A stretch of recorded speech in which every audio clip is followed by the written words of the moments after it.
Good morning. I'm still in my pajamas, so I'm not going to go to person view.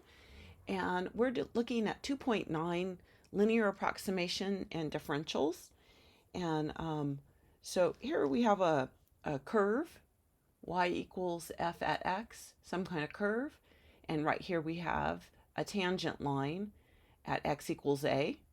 And so you notice that tangent line shares a point with the curve, and also it shares the slope of the curve at that point. And um, they're calling that tangent line a linear approximation to f at a. The reason they're calling it a linear approximation to f at a, if you go in a window that is very near a, so a neighborhood very near a, you'll notice that the tangent line and the curve f are not different from one another. Um, and so, and of course, for different curves, that would have to be a different size window. But anyway, that's kind of the idea. And so, linear approximation of f at a. Suppose f is differentiable on an interval I containing a point a. The linear approximation of f at a is the linear function, and then L at x equals f at a plus f prime times x minus a for x in that interval, so in that little neighborhood. Um, and then I say, hey, isn't this just the tangent line? And so if you'd like, you can have this formula as something that you write down. So when they ask you to do a linear approximation, you whip out this formula. Or if you like, you can still just have the tangent line. And remember, the tangent line was y minus y1 equals m tan. I'll put m tan instead of just m, but I usually just put m, x minus x1. And this is where x1, y1 was a point, and m tan was on curve, I should have said, and m tan is the derivative. Now here they're specifying that at a point A, so if I just to show you that, hey, this is exactly the same thing, if I set, instead of calling it x1, if I called it A, then my point would become A, and then the equation that we had for our curve was y equals f at x. If we're calling our x 1a, then the input here, that would be then f at a. So my point would be f at a. And the slope of my tangent would be f prime at that point a.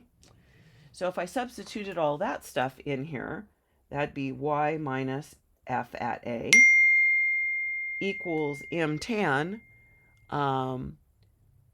which is f prime at a, x minus a. And then I would solve for y. So if I solve for y, add f at a to the other side. So if I add f at a to the other side, so add it to the other side. And you can see that, well, okay, I just rearranged my tangent line. The only thing left to do is, instead of calling it y, call it L at x to be their equation.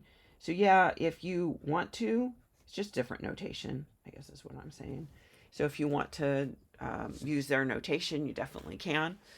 But the idea is that you can use this linear approximation, you can use the tangent line to approximate your curve in a little interval. Okay, so we're going to give a try to a problem here. They're asking me to find the linearization. So for me, I would say, oh, find the tangent line.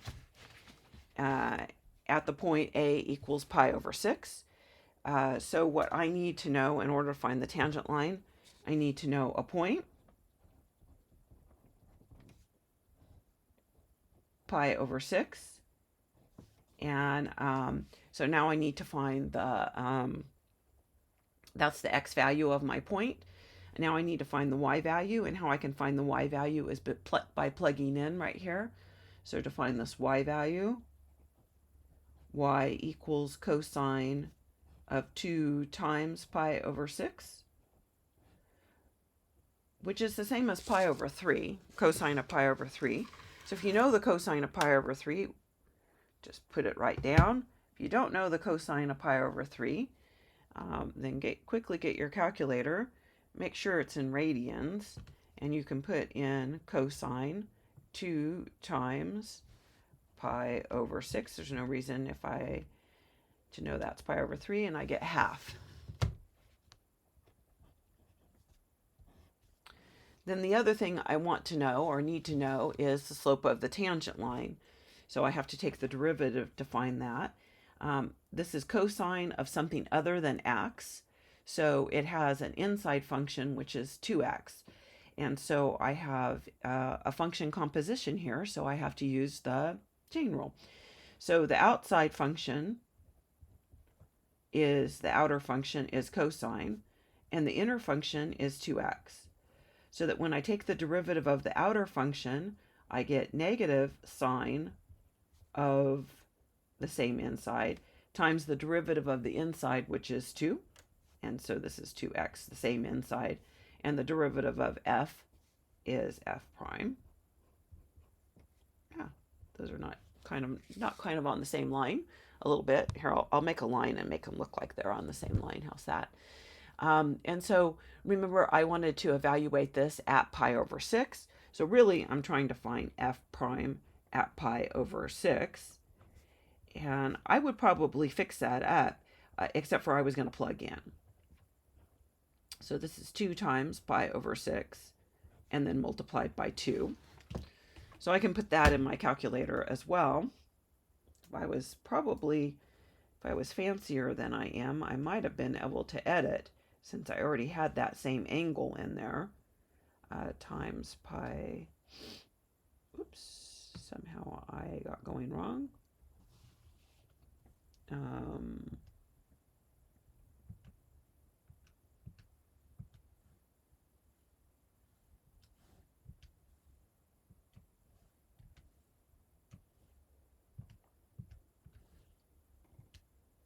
Which is negative square root of 3.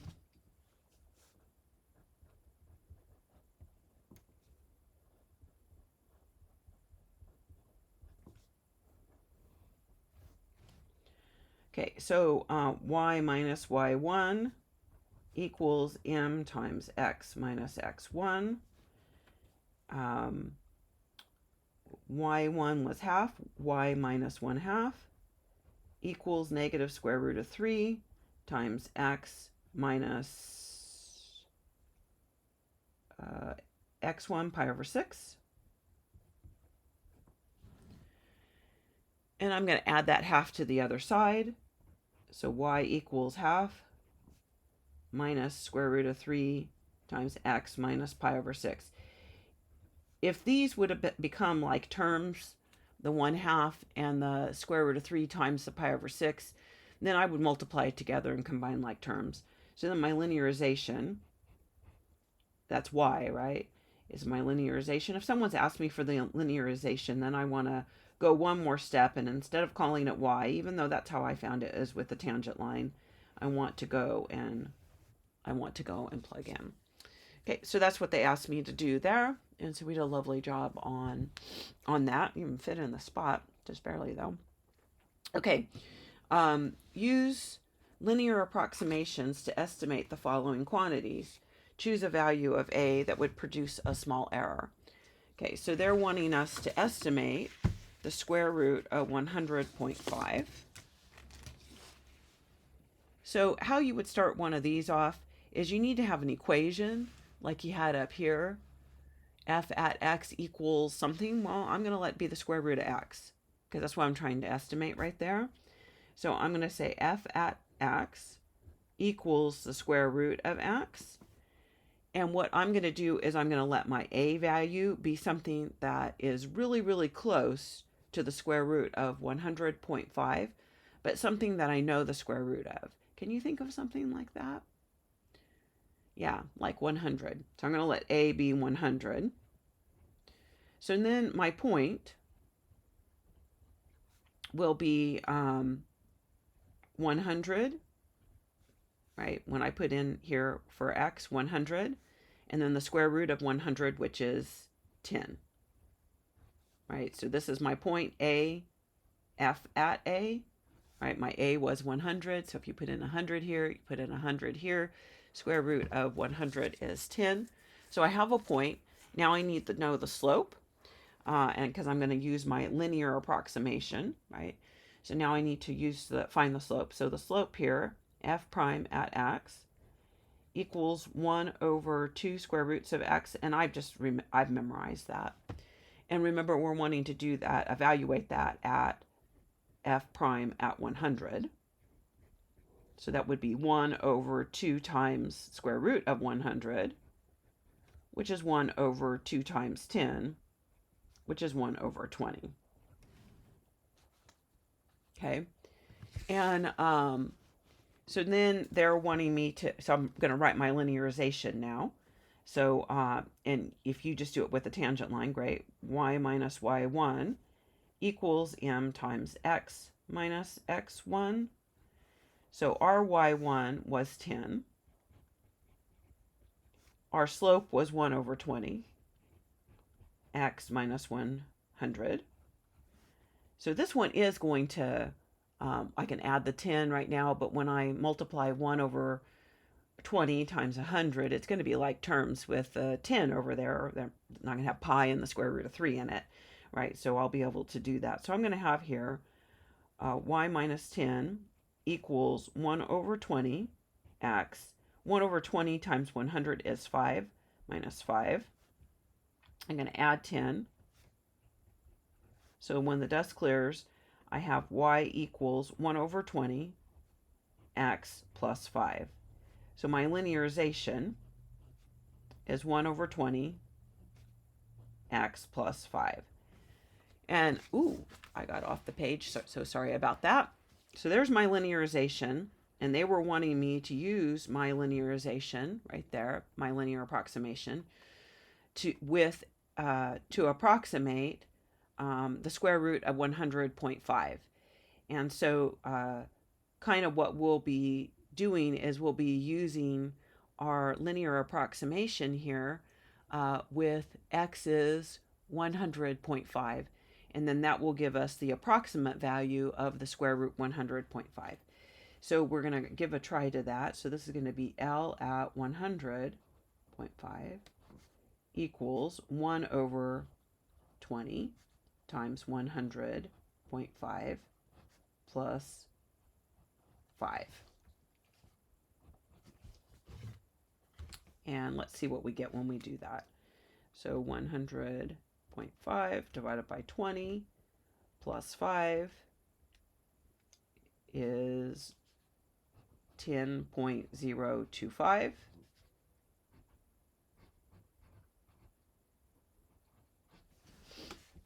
And there we've found the approximation. So the square root of 100, I'll just make sure everyone sees what I found, is approximately equal to 10.025.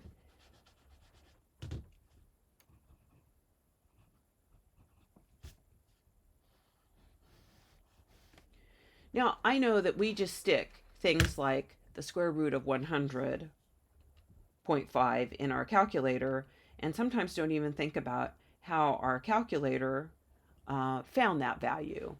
See how close that is to it?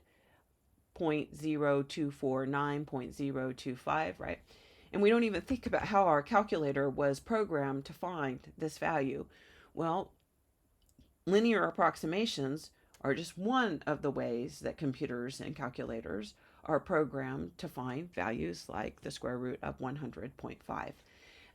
And so you'll learn more ways in Calc 2, but that's a rudimentary way of that, yes, this value right here on my calculator screen was just approximated using some technique.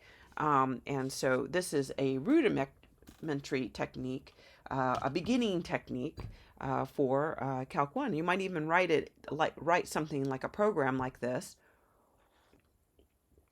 in your programming class in order to approximate some square roots. Okay, so we did a lovely job on that. Then the next thing is the definition of differentials. It said let f be differentiable on an interval containing x. A small change in x is denoted by the differential dx. The corresponding change in f is approximated by the differential dy equals f prime dx.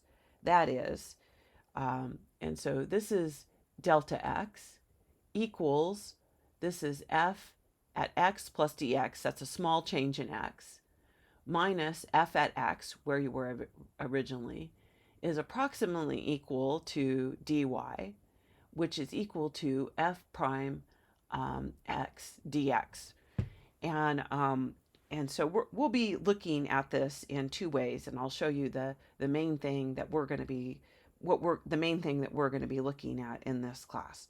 And so because this is going to help us later in a chapter we're not even to yet, and so it's coming. And so a picture kind of shows you kind of what you have. So here was our curve. Here's our tangent line through P. Here's our place X. And here we're going to go a small, and of course this is really zoomed in, so that this small distance, you might be saying, no, that's a big distance. But that actually is a small distance because they're really, really zoomed in so that you can really see what's kind of going on. So dx is equal to delta x. So that's our small change in x. And so if we had numerical values on this, x would be maybe some value like 2, and delta x would be some value like 0.1. And so that we're at 2.1, so that we're really, really close. And then the distance, the change in P right here, the change in the height here is, this is the exact change, delta y, up to the curve. But dy is an approximation of that change to the tangent line, and that dy is a little easier to find than it is to find delta y. And so kind of that's the idea. Now where we're going to use these is for that differential notation. I mean, that's where it's going to come up the most for us. And it's coming up in a chapter, 2 chapters away. Actually, we're in chapter 2, and it's coming up in chapter 4. So 2 chapters away. But when you had y equals 6x plus 2, and you did the derivative, dy dx equals 6, right? If you write that in differential form, that's dy equals 6 dx. And that's going to be something that's really, really helpful to us in the future. And that comes from this right here, that dy equals the derivative of x dx. And so anyway, so, okay. And so you might be looking at that and thinking, no big deal, I can do that. And definitely you can do that. So here is one problem, though, that it's asking us to find some stuff. So it says to us, find delta y, and then they said that this is what delta y is equal to, and we'll be given the value of x and dx for each equation here. So we're going to do that, and then B is to consider the following functions and expressions in relationship, a small change in x corresponding. Okay, then they're wanting us to use this and evaluate dy and then compare the two. So we can do that. So they're telling us A, that delta y equals f at x plus dx minus f at x. So in our case, x is 1/3 and delta x is negative 0.02, and our function is cosine pi x. I tell my algebra students to write it with a blank,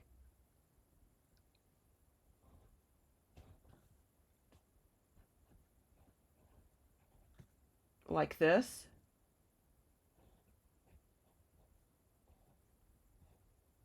and you're kind of filling in that blank. Whatever you have in here is going to go right in there. I went ahead and put these parentheses to show that this is the whole input of our cosine. And so in our case, this is going to be f at 1/3, and then delta x is, I'm going to put parentheses, negative 0.02, and then minus f at 1/3. And then I think I'll just go ahead and use my calculator and figure out what that is. You notice the dx is a very small change so only negative 0.02. So here, 1/3 minus 0.02.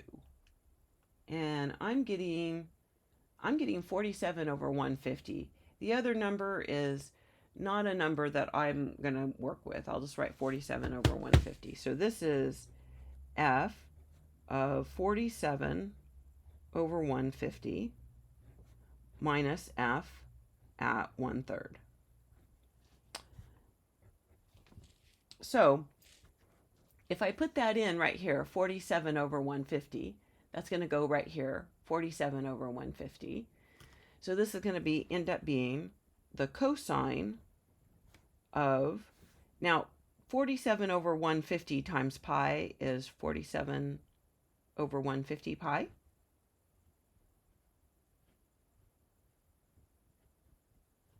Minus f at 1/3, so that's going to be pi over 3.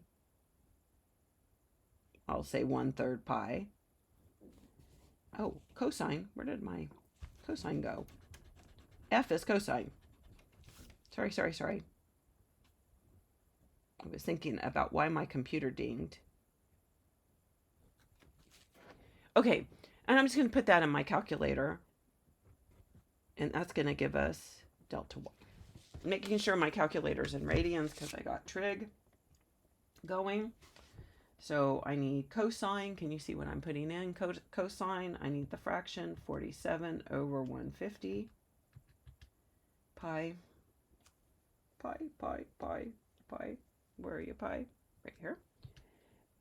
Minus cosine 1/3 pi.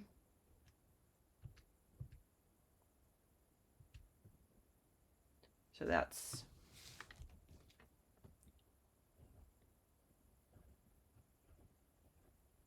my calculator won't do it as a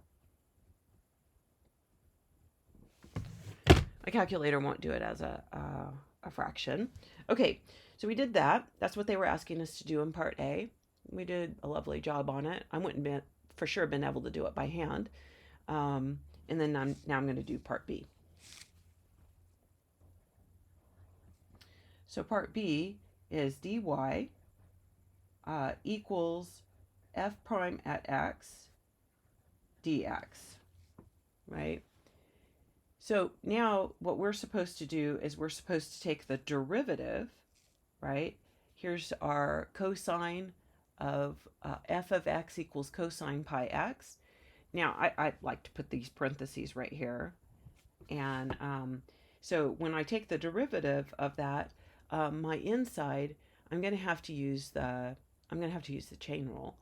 And so I'm just going to note right here below, just right here, f prime at x is equal to, and I'm thinking about that, taking the derivative of the outside, which is cosine, the outside of cosine, the derivative is, the outside is cosine, and the derivative of cosine is negative sine. at that same value, right, at x, at that same inside, x, times pi, right? Because the derivative of x pi, pi x is pi. So think about the derivative of 2x is 2. Pi is just a constant, just like 2. So times pi. My pi is not that great here, but I'll make it my pi a little better. Okay.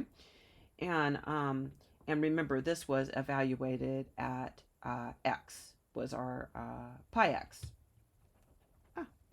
Same inside, pi x. Okay, so I want to find, really, in order to put that in here, I really want to be finding this dy that we were talking about is f prime at 1/3 times dx.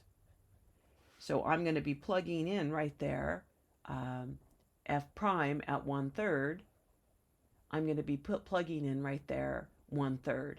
So that's going to be negative sine of pi times 1/3, which is pi over 3, all multiplied by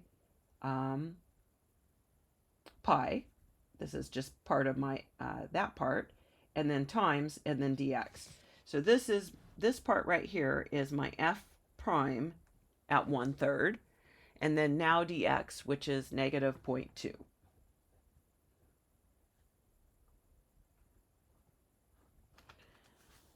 So sine of pi over 3 is one that I know. And it's the square root of 3 over 2.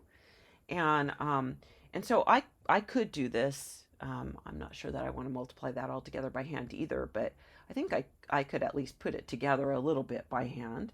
And so, but I'm not going to. So I'm going to put this in my calculator.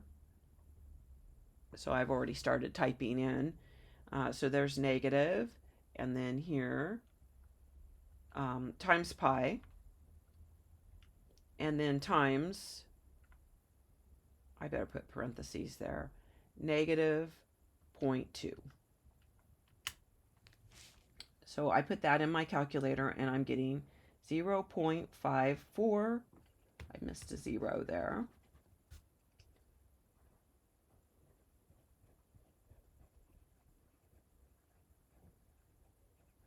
Right? So this is dy. So they asked me to find delta y, which was the exact change in y. They asked me to find dy, which was the approximate change in y. And they asked me to compare them to one another. And so that's what they're asking us to do in C, is they're wanting me to just to note that delta y is approximately equal to dy. And you can see that they are. They're approximately equal to one another. Give a try to some of these homework problems there and see if you can do those. Okay, let's see. That's the end. Stop recording.